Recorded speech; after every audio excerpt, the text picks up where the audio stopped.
He penned the Karnataka state anthem, that is Jai Bharata Jananiya Tanujati. So according to poet, the earth itself is a heaven to him. The nature here itself is a heaven for the author here.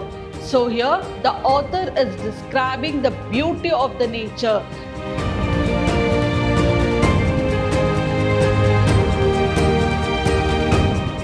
Hello everyone, I'm Babita Tamaya, lecturer, Department of English, Vidyashram Pre-University College, Mysuru.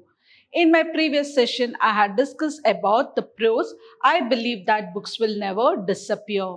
So it was an interview. Alifano is interviewing Borges, and here in his interview, we got to know that about his mother, what is about blindness according to him, what is poetry, theme of books, all such things. At the end, Borges says that the books will never disappear, and if the books disappear, the history and the man will disappear. That was about the prose. I believe that books will never disappear. In my today's session, I'll be discussing about the poem Heaven If You're Not Here on Earth. Here is the note on author. K.V. Puttappa is widely known by the pen name Kuvempu. K.V. Puttappa is Kuppalli Venkatappa Puttappa, and he is known by his pen name as Kuvempu to each and everyone. He is acknowledged as the greatest poet of the 20th century Kannada literature. He is first among 8 recipients of Janpith Award for Kannada. He is the second after M. Govinda Pai among Kannada poets to be revered as Rashtrakavi, a national poet. After Govinda Pai, it was Kuvempu who was rewarded as Rashtrakavi as a national poet.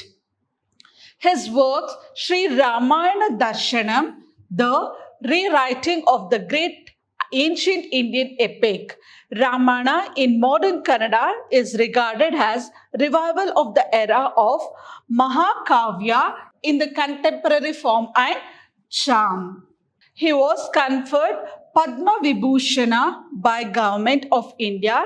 He was penned the Karnataka state anthem Jai Bharata Jananiya Tanujati. He was penned the Karnataka state. He penned the Karnataka state anthem, that is Jai Bharata Jananiya Tanujati. So this poem, Heaven If You're Not There on Earth, this poem is translated into English by Dr. N. Naganna.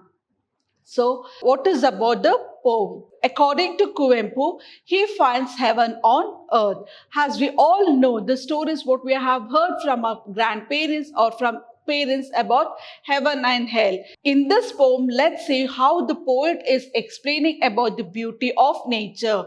For what he is comparing the heaven here in this poem. Heaven, if you're not here on earth, where else could you be? If we ourselves cannot be gods, then there can be no gods. If ourselves aren't heavenly nymphs, the nymphs are not elsewhere.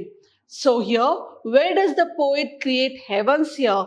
According to the poet, heaven is earth. So we all have heard the stories from our grandparents as well as parents saying that if you have done a very good work, then we will reach heaven. If we have made sin, we'll reach hell. That is what the story we have heard, and we still now follow the same thing. But whoever has gone, whoever has died, and have they come and told us, have they reached to the hell or the heaven? We doesn't know. But we're still in the same thinking, saying that if we do a very good work, we go to heaven. If we make sin, we go to hell. That is the thing in our mind. So here the poet says that if we ourselves cannot be the heaven on earth, if we human beings cannot protect the nature, if we ourselves are spoiling the nature, and how can we say that we can create heaven on earth? Or else how can we say that we reached heaven when we die? It is not possible. So if you are not here on earth, where else could you be? If the heaven, if the earth, the nature here itself is a heaven for the author here. If we ourselves cannot be the heaven on earth, then where else can be? If we ourselves cannot protect the nature, we are vandalizing the property, we are vandalizing the nature.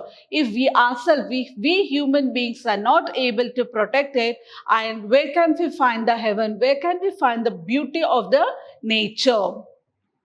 If we ourselves cannot be gods, there can be no gods. Can we become gods? It's not possible. We all know that gods exist everywhere. So have we seen it? No, we have not seen God. We have seen, yes, we have seen. Where we have seen? We have seen in a movies or in the calendar. Other than that, we have not seen the God, but we still think that God is everywhere. So if we ourselves cannot be a God, then where is the God? If ourselves are in heavenly nymphs, the nymphs are not elsewhere. What do you mean by nymphs here? Nymphs are the angels. Where are the angels found? The angels are found in the heaven. Has you all heard about Rambe, Urvashi and Menake? Where are all these women there in the heaven? So, but no one knows. So we say that if you want to know about Rambe, Urvashi and Menaki, if you want to know about their beauty, so we have to reach the heaven. Can we ourselves be a nymphs? If we ourselves cannot be a nymphs, then where are the nymphs? There are no nymphs elsewhere. It means to say that there are no angels elsewhere. If we ourselves are in heavenly nymphs, we cannot. So we have to think that we ourselves are a nymphs. We ourselves are the angels. If we ourselves cannot be the nymphs, there is no nymphs. There is no angels in the heaven. But where are the angels here? The nature itself is the angel. The nature, the beauty of the nature is everything to the author here. So where does the author finds the heaven here? The author finds the heaven on earth, not elsewhere. Moving forward, while this roaring stream rushes fast, rolling surf at the edge of waves, the tender sunshine leans on verdant garden, and then the gentle sun make this earth heaven. So here the author is describing the beauty of the nature. These are the characteristics of the nature, how the nature looks like.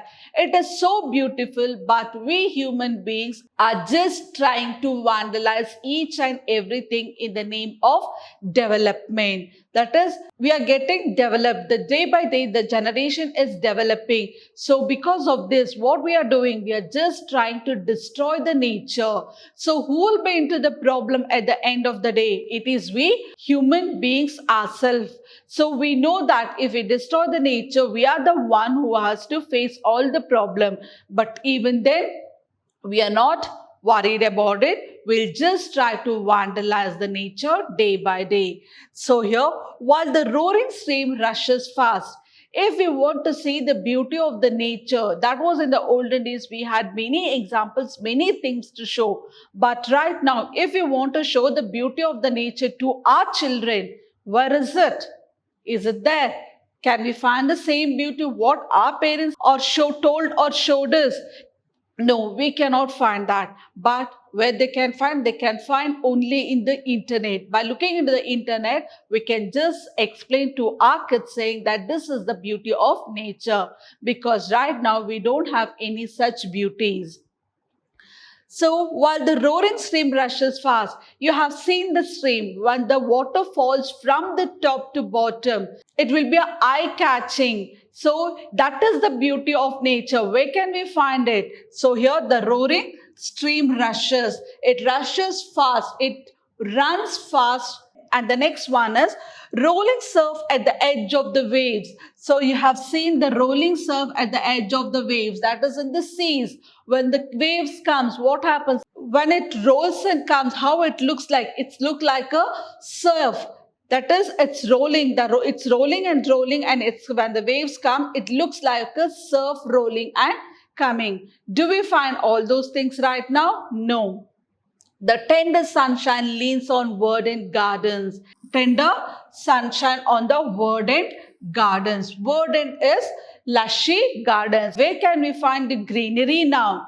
So in the olden days, early morning, once you wake up, just open the window and you can see the lushy, greeny color early in the morning.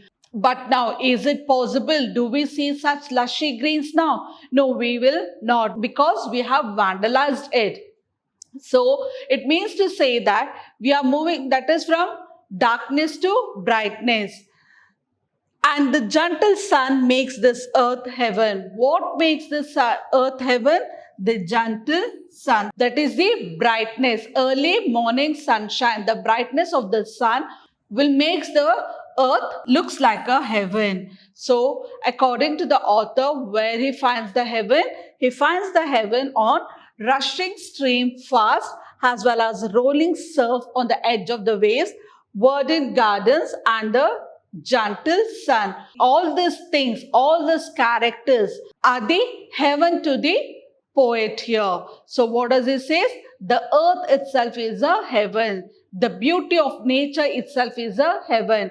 When we have the beauty around us, why do we go in search of a heaven? Is it necessary? No, it is not. In the splendor of harvest and moonlight, heaven lies all over. Imbibing and spilling the song of nectar, the poet thus creates heaven on earth. So here in the splendor of harvest of moonlight, during the time of the harvest, that is during the night, what happens? The moonlight, you can see the moonlight, and the early morning you can see the sunshine. It means to say that from darkness to the brightness, it is possible only to see in the nature. We can see the darkness, we can see the brightness. That is, at the night we can see the darkness, morning we can see the brightness of the sun. So where do we find all these things? We can find only this on the earth, that is on the nature. Heaven lies all over. So he says, heaven lies all over. Where it lies? From brightness to darkness. We find the heaven everywhere. That is in the nature. That is in the earth itself. Why do we want to go in search of heaven? So when the nature itself, the earth itself is a heaven, so it is not necessary. Imbibing and spilling the song of nectar. Here, nectar is the sweetness. The poet does create heaven on earth. So where does he create? He creates heaven on earth. So the poet comes to the conclusion saying that the earth itself is like a heaven. So we human beings need to protect the nature and we have to create it, not to vandalize it. So if we ourselves are the destroyer, who will be into trouble? It is we human beings have to face a lot of trouble. So according to poet, the earth itself is a heaven to him. Glossary, here nothing out of the text, just have a look at the words and their meanings. From this poem, you can expect one 6 marks question. As per the question paper pattern, this poem is repeatedly asked for 6 marks question. So be prepared for 6 marks. In my next session, I'll be discussing about Japan and Brazil through a traveler's eye. Until then, take care. Bye-bye. Thank you.